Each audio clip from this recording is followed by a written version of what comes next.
Hello there. Thank you for joining me. This is Consumed by Stars, in which I have been reading The Waves, which you probably already know if you're at this point, because we are at page 160. So today we are starting in Bernard's perspective, and this is sort of he is given the voice of the ending. So I was happy about that because he is my favorite character, which I think I've said before. So the rest of the book will be through his perspective, if I'm remembering correctly. So we'll hopefully get through about 30 of those pages today, and then I'll finish the rest tomorrow. That was a long-winded introduction, so let's get right into it. Now to sum it up, said Bernard, now to explain to you the meaning of my life. Since we do not know each other, though I met you once, I think, on board a ship going to Africa, we can talk freely.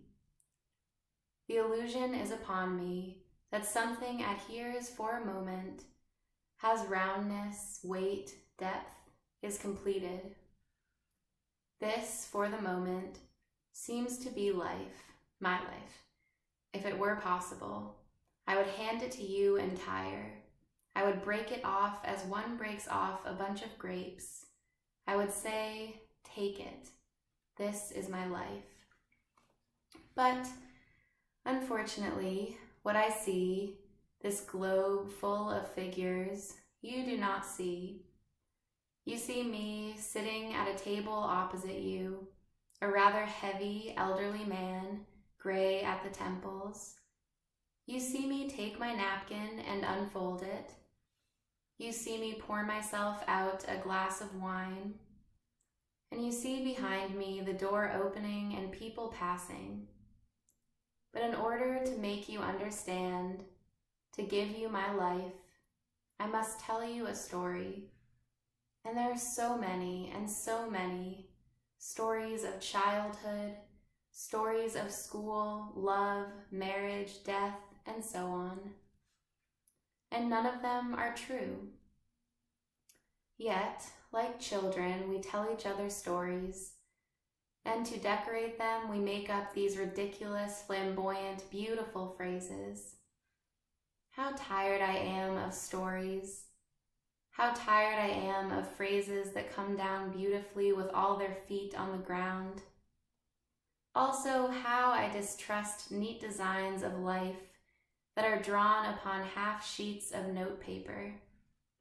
I begin to long for some little language such as lovers use, broken words, inarticulate words, like the shuffling of feet on the pavement. I begin to seek some design more in accordance with those moments of humiliation and triumph that come now and then undeniably. Lying in a ditch on a stormy day, when it has been raining, then enormous clouds come, marching over the sky, tattered clouds, wisps of cloud. What delights me then is the confusion, the height, the indifference, and the fury. Great clouds always changing, and movement, something sulphurous and sinister, bowled up helter-skelter, towering, trailing, broken off, lost, and I forgotten, minute in a ditch. Of a story, of design, I do not see a trace then. But meanwhile, while we eat, let us turn over these scenes as children turn over the pages of a picture book, and the nurse says, pointing, that's a cow, that's a boat. Let us turn over the pages, and I will add, for your amusement, a comment in the margin. In the beginning, there was the nursery, with windows opening onto a garden, and beyond that, the sea. I saw something brighten, no doubt the brass handle of a cupboard. Then Mrs. Constable raised the sponge above her head, squeezed it, and out shot right, left, all down the spine, arrows of sensation. And so, as long as we draw breath for the rest of time, if we knock against a chair, a table, or a woman, we are pierced with arrows of sensation. If we walk in a garden, if we drink this wine, sometimes indeed, when I pass a cottage with a light in the window where a child has been born, I could implore them not to squeeze the sponge over that new body. Then there was the garden and the canopy of the current leaves, which seemed to enclose everything. Flowers burning like sparks upon the depths of green, a rat wreathing with maggots under a rhubarb leaf, the fly going buzz, buzz, buzz upon the nursery ceiling, and plates upon plates of innocent bread and butter. All these things happen in 1 second and last forever. Faces loom, dashing round the corner. Hello, one says. There's Ginny. That's Neville. That's Louie in gray flannel with a snake belt. That's Rhoda. She had a basin in which she sailed petals of white flowers. It was Susan who cried, that day when I was in the tool house with Neville, and I felt my indifference melt. Neville did not melt. Therefore, I said, I am myself, not Neville, a wonderful discovery. Susan cried, and I followed her, her wet pocket handkerchief, and the sight of her little back weaving up and down like a pump handle, sobbing for what was denied her, screwed my nerves up.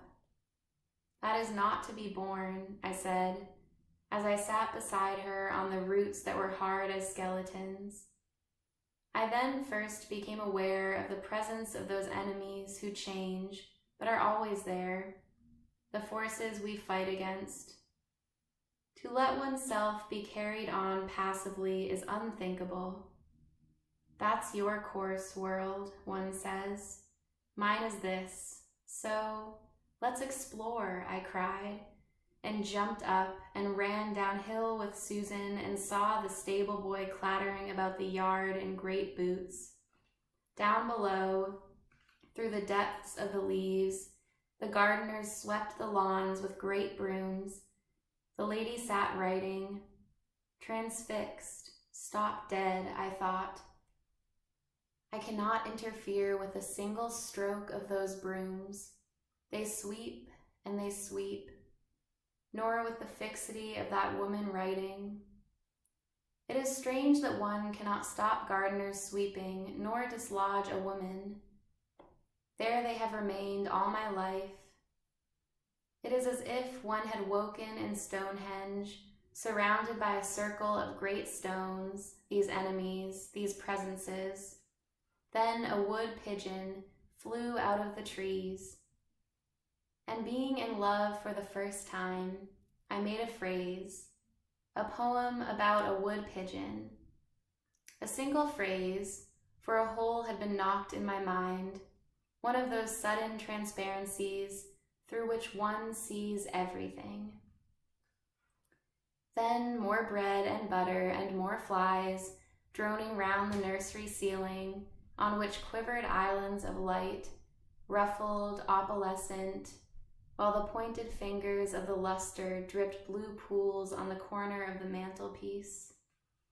Day after day, as we sat at tea, we observed these sights. But we are all different.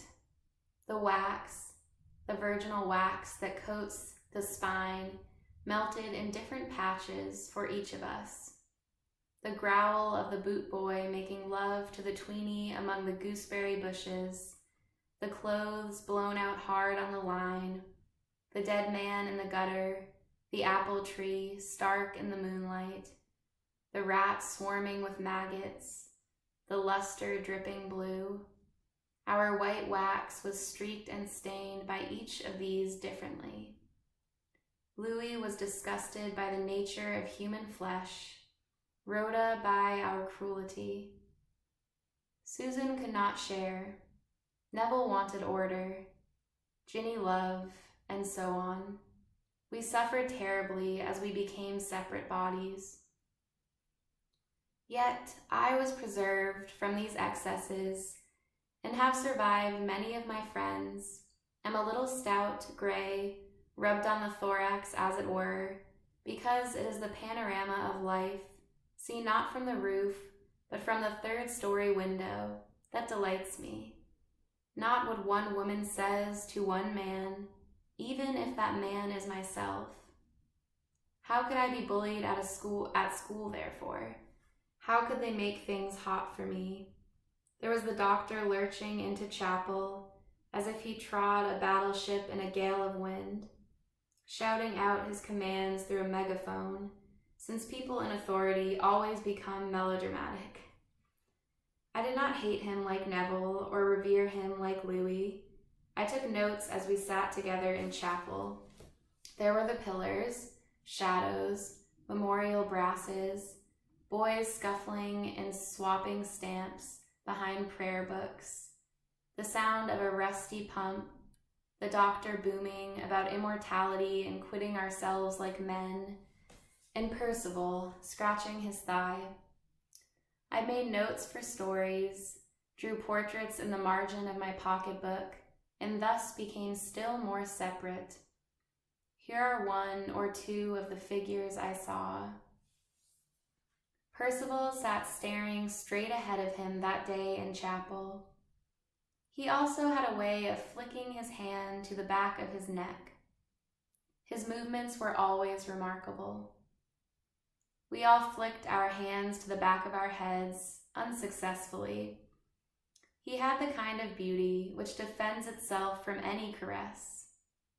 As he was not in the least precocious, he read whatever was written up for our edification without any comment, and thought with that magnificent equanimity, Latin words come naturally, that what that was to preserve him from so many meanness and humiliations, that Lucy's flaxen pigtails and pink cheeks were the height of female beauty. Thus preserved, his taste later was of extreme fineness. But there should be music, some wild carol.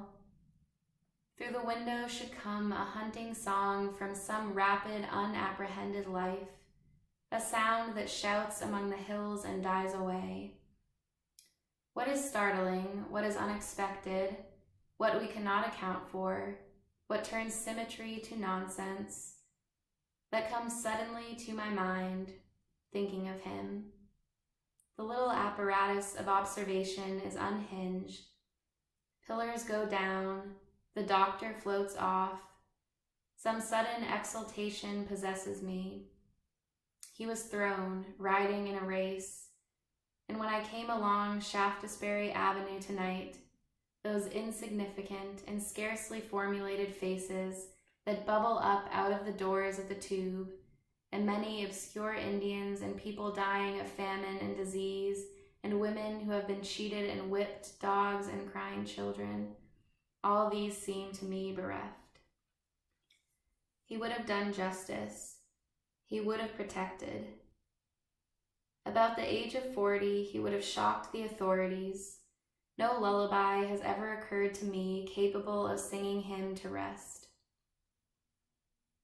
But let me dip again and bring up in my spoon another of these minute objects, which we call optimistically characters of our friends, Louis.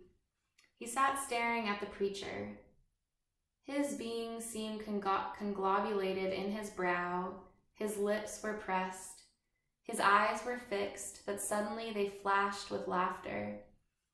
Also he suffered from chilblains, the penalty of an imperfect circulation. Unhappy, unfriended in exile, he would sometimes, in moments of confidence, describe how the surf swept over the beaches of his home. The remorseless eye of youth fixed itself upon his swollen joints. Yes, but we were also quick to perceive how cutting, how apt, how severe he was. How naturally, when we lay under the elm trees, pretending to watch cricket, we waited his approval, seldom given.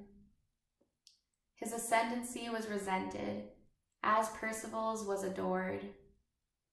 Prim, suspicious, lifting his feet like a crane, there was yet a legend that he had smashed a door with his naked fist. But his peak was too bare, too stony for that kind of mist to cling to.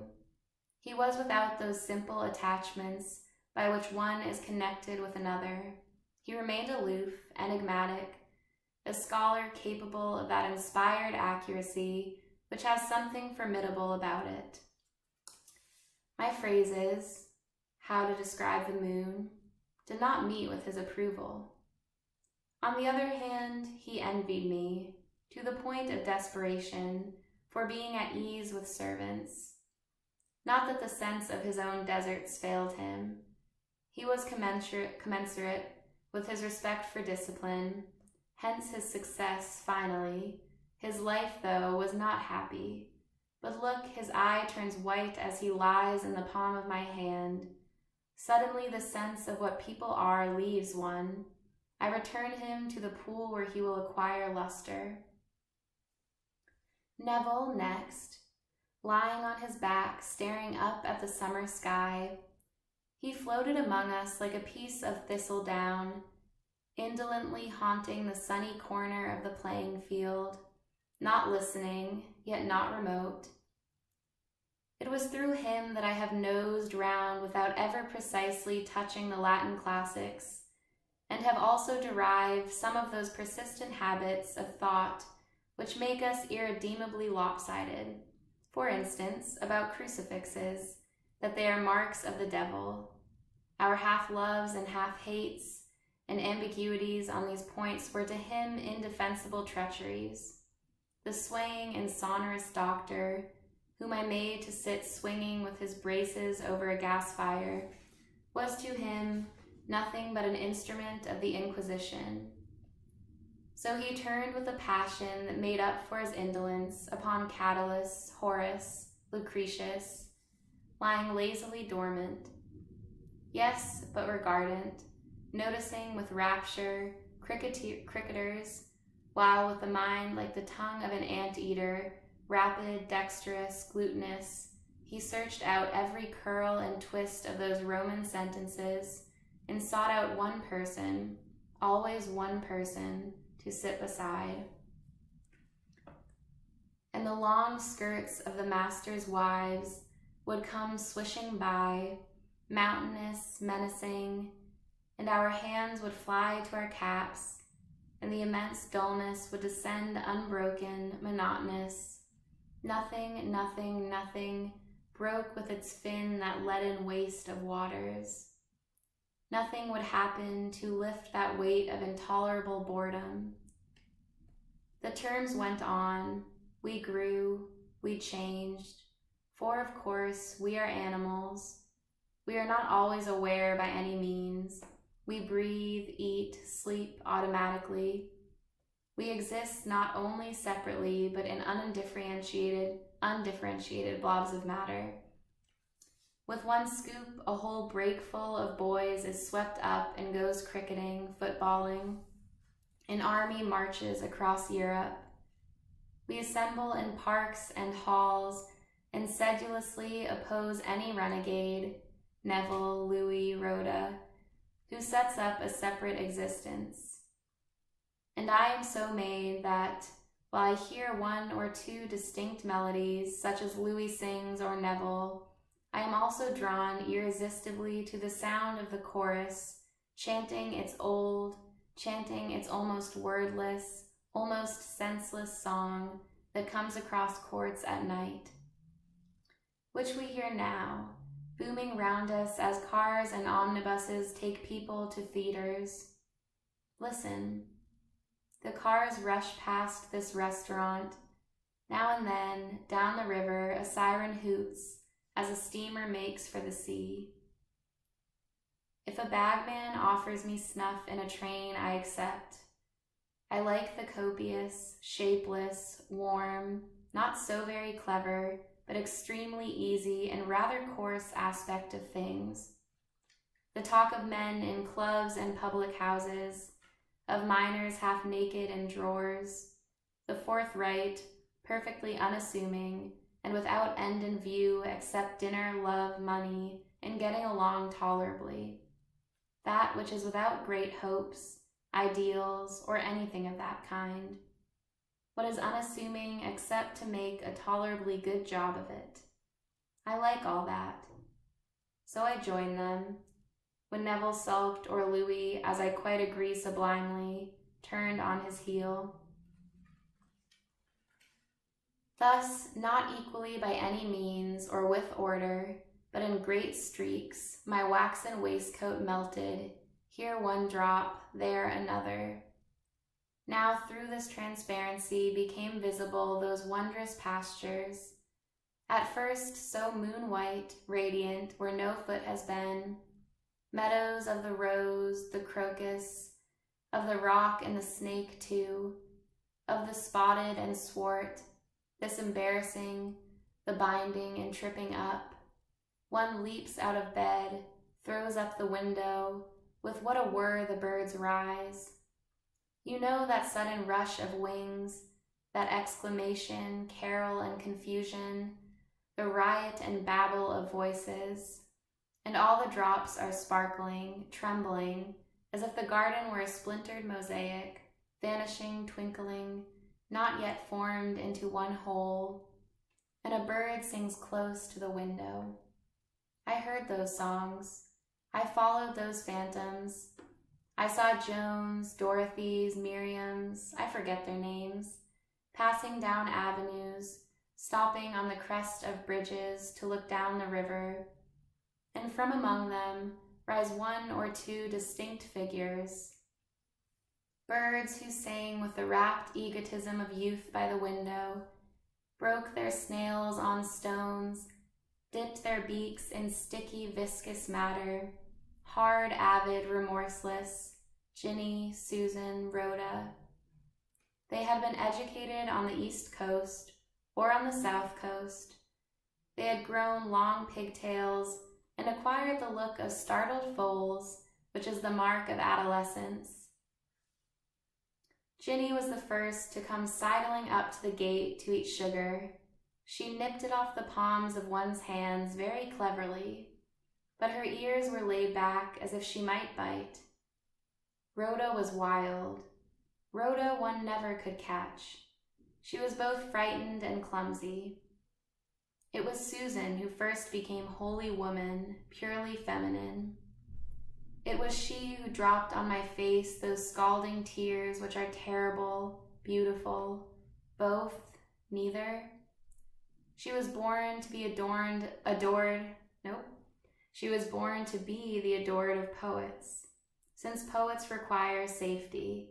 Someone who sits sewing, who says, I hate, I love, who is neither comfortable nor prosperous, but has some quality in accordance with the high but unemphatic beauty of pure style, which those who create poetry so particularly admire. Her father trailed from room to room and down flagged corridors in his flapping dressing gown and worn slippers. On still nights, a wall of water fell with a roar a mile off. The ancient dog could scarcely heave himself up onto his chair, and some witless servant could be heard laughing at the top of the house as she whirred the wheel of the sewing machine round and round. That I observed, even in the midst of my anguish, when twisting her pocket handkerchief, Susan cried, I love, I hate. A worthless servant, I observed, laughs upstairs in the attic, in that little piece of dramatization shows how incompletely we are merged in our own experiences. On the outskirts of every agony sits some observant fellow who points, who whispers as he whispered to me that summer morning in the house where the corn comes up to the window.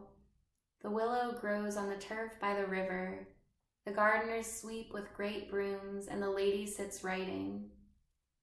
Thus he directed me to that which is beyond and outside our own predicament, to that which is symbolic, and thus perhaps permanent, if there is any permanence in our sleeping, eating, breathing, so animal, so spiritual, and tumultuous lives. The willow tree grew by the river. I sat on the smooth turf with Neville, with Larpent, with Baker, Romsey, Hughes, Percival, and Ginny. Through its fine plumes, specked with little pricked ears of green in spring, of orange in autumn, I saw boats, buildings. I saw hurrying, decrepit women. I buried match after match in the turf decidedly to mark this or that stage in the process of understanding. It might be philosophy, science. It might be myself. While the fringe of my intelligence, floating unattached, caught those distant sensations which after a time the mind draws in and works upon. The chime of bells, general murmurs, vanishing figures, one girl on a bicycle who, as she rode, seemed to lift the corner of a curtain concealing the populous, undifferentiated chaos of life which surged beneath the outlines of my friends and the willow tree. The tree alone resisted our eternal flux, for I changed and changed, was Hamlet, was Shelley, was the hero whose name I now forget, of a novel by Dostoevsky, was for a whole term, incredibly Napoleon, but was Byron chiefly. For many weeks at a time, it was my part to stride into rooms and fling gloves and coat on the back of chairs, scowling slightly. I was always going to the bookcase for another sip of the divine specific. Therefore, I let fly my tremendous battery of phrases upon somebody quite inappropriate, a girl now married, now buried. Every book, every window seat was littered with the sheets of my unfinished letters to the woman who made me Byron. For it is difficult to finish a letter in somebody else's style. I arrived all in a lather at her house, exchanged tokens but did not marry her, being no doubt unripe for that intensity. Here again there should be music. Not that wild hunting song, Percival's music, but a painful, guttural, visceral, also soaring, lark-like, pealing song to replace these flagging, foolish transcripts. How much too deliberate, how much too reasonable. Which attempt to describe the flying moment of first love. A purple slide is slipped over the day. Look at a room before she comes and after. Look at the innocents outside pursuing their way. They neither see nor hear, yet on they go. Moving oneself in this radiant yet gummy atmosphere, how conscious one is of every movement. Something adheres, something sticks to one's hands, taking up a newspaper even. Then there's the being eviscerated, drawn out, spun like a spider's web and twisted in agony round a thorn.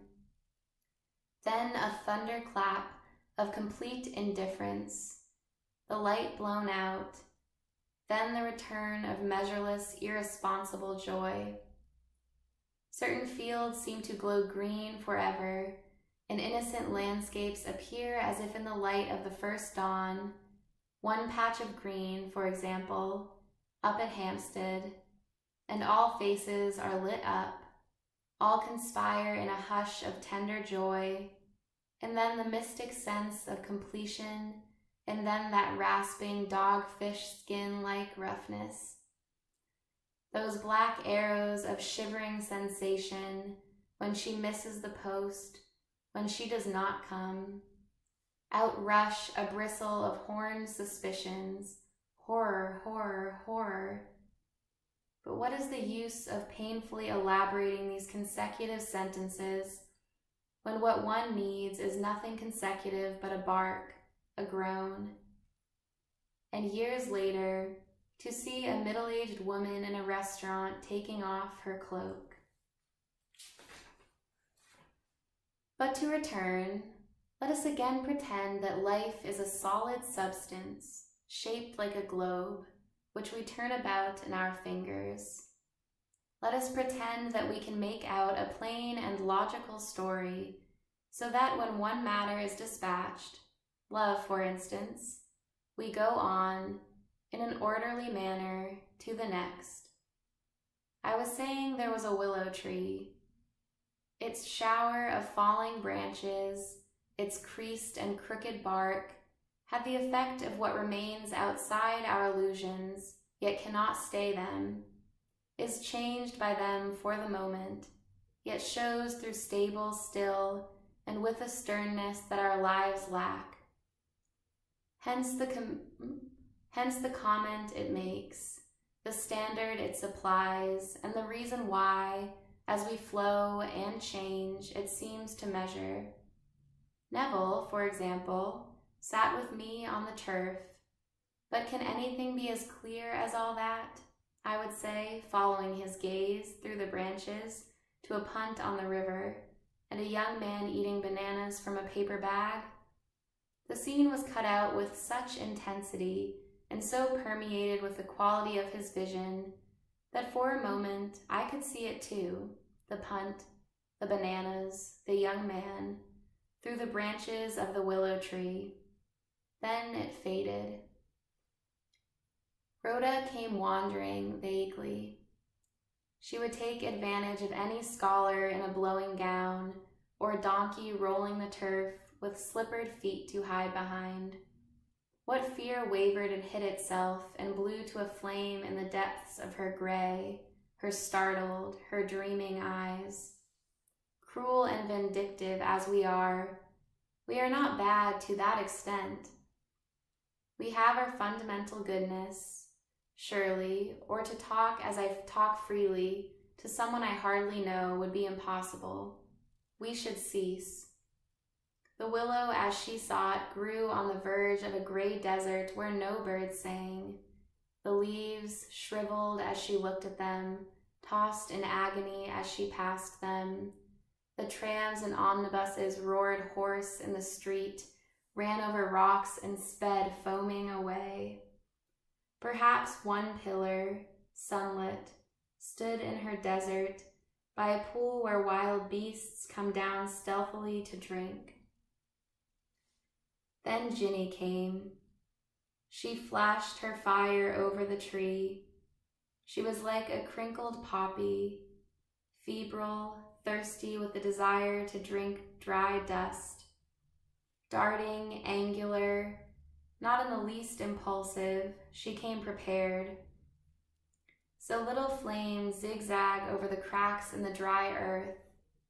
She made the willows dance, but not with illusion, for she saw nothing that was not there. It was a tree, there was the river, it was afternoon, here we were, I in my serge suit, she in green. There was no past, no future, merely the moment in its ring of light, and our bodies in the inevitable climax, the ecstasy. Louis, when he let himself down on the grass, cautiously spreading, I do not exaggerate, a mackintosh square, made one acknowledge his presence. It was formidable. I had the intelligence to salute his integrity, but his research with bony fingers wrapped in rags because of chilblains, for some diamond of indissoluble veracity. I buried boxes of burnt matches in holes in the turf at his feet. His grim and caustic tongue reproved my indolence. He fascinated me with his sordid imagination. His heroes wore bowler hats and talked about selling pianos for tenors.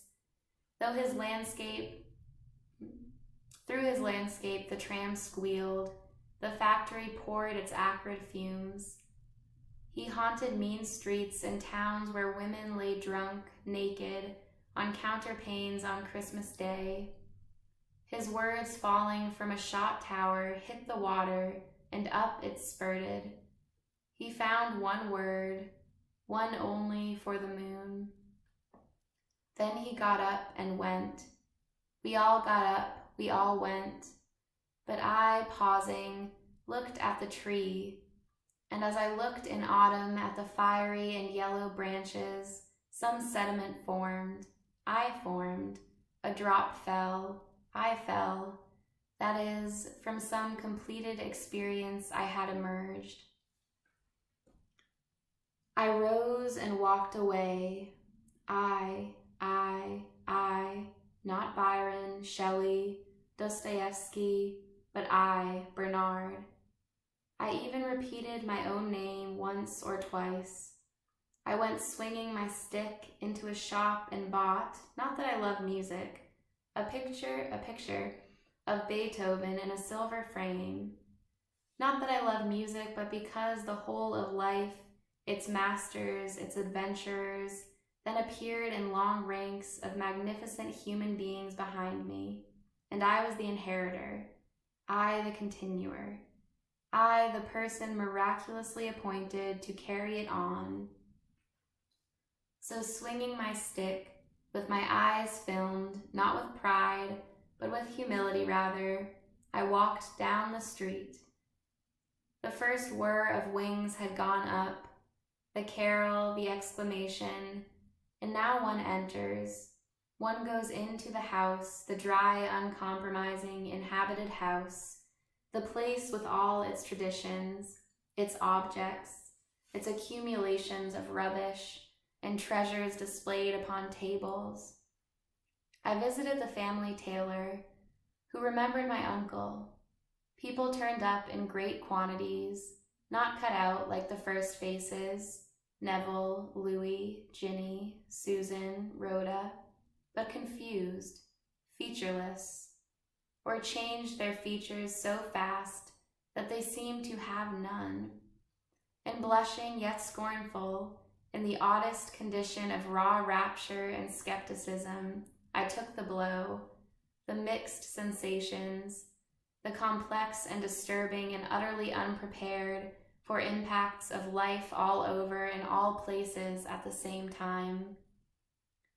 How upsetting, how humiliating never to be sure what to say next, and those painful silences glaring as dry deserts, with every pebble apparent.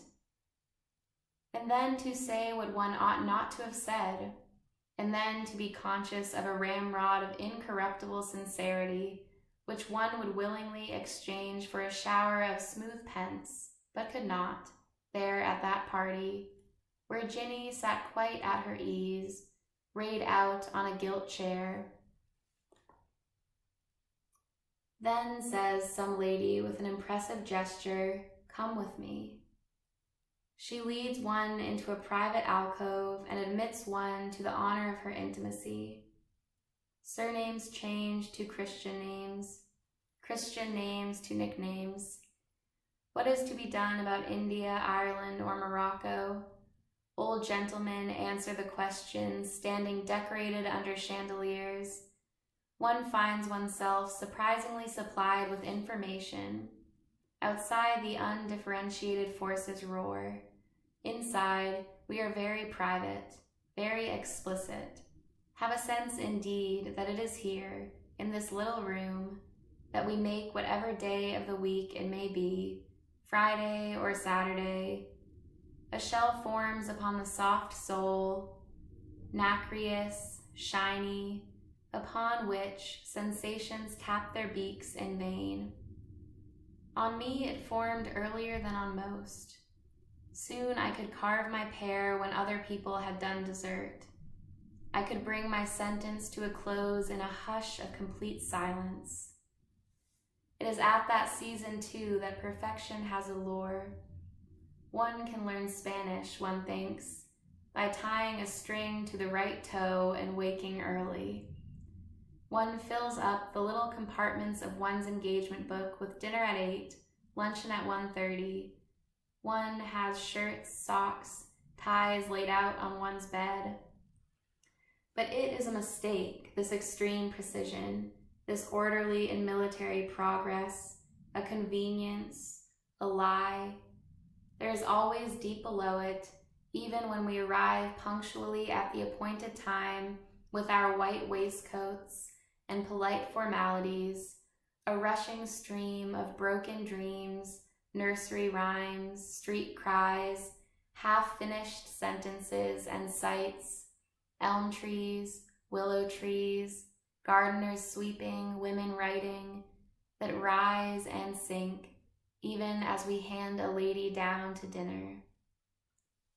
While one straightens the fork so precisely on the tablecloth, 1,000 faces mop and mow. There is nothing one can fish up in a spoon, nothing one can call an event. Yet it is alive too, and deep, this stream. Immersed in it, I would stop between one mouthful and the next, and look intently at a vase, perhaps one with a red flower, while a reason struck me, a sudden revelation. Or I would say, walking along the Strand, that's the phrase I want, as some beautiful, fabulous phantom bird, fish, or cloud with fiery edges swam up to enclose once and for all some notion haunting me. After which on I trotted, taking stock with renewed delight of ties and things in shop windows. The crystal, the globe of life as one calls it, far from being hard and cold to the touch, has walls of thinnest air. If I press them, all will burst. Whatever sentence I extract whole, and entire from this cauldron, is only a string of 6 little fish that let themselves be caught, while a million others leap and sizzle, making the cauldron bubble like boiling silver and slip through my fingers. Faces recur, faces and faces. They press their beauty to the walls of my bubble.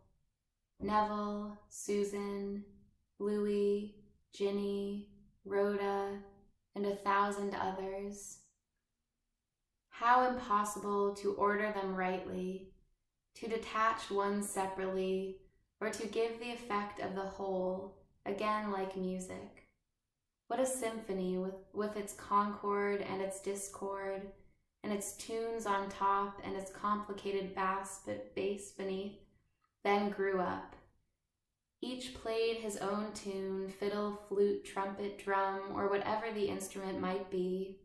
With Neville, let's discuss Hamlet. With Louis, science. With Ginny, love. Then suddenly, in a moment of exasperation, off to Cumberland, with a quiet man for a whole week in an inn, with the rain running down the window panes, and nothing but mutton and again mutton for dinner. Yet that week remains a solid stone in the welter of unrecorded sensation. It was then we played dominoes, then we quarreled about tough mutton, then we walked on the fell, and a little girl peeping round the door gave me that letter, written on blue paper, in which I learnt that the girl who made me Byron was to marry a squire. A man in gaiters, a man with a whip, a man who made speeches about fat oxen at dinner, I exclaimed derisively, and looked at the racing clouds and felt my own failure, my desire to be free, to escape, to be bound, to make an end, to continue, to be Louis, to be myself. And I walked out in my mackintosh alone, and felt grumpy under the eternal hills, and not in the least sublime. And came home, and blamed the meat, and packed, and so back again to the welter, to the torture. Nevertheless, life is pleasant. Life is tolerable. Tuesday follows Monday, then comes Wednesday. The mind grows rings. The identity becomes robust. Pain is absorbed in growth. Opening and shutting and opening, with increasing hum and sturdiness, the haste and fever of youth are drawn into service until the whole being seems to expand in and out like the mainspring of a clock. How fast the stream flows from January to December. We are swept on by the torrent of things grown so familiar that they cast no shadow. We float, we float. Thank you for listening. I cut it a little short today because I got tired of reading and I didn't want my voice to drop down with my energy level. So yeah, I will get back to it tomorrow and should have everything out by the end of this week, hopefully. Have a lovely afternoon or morning.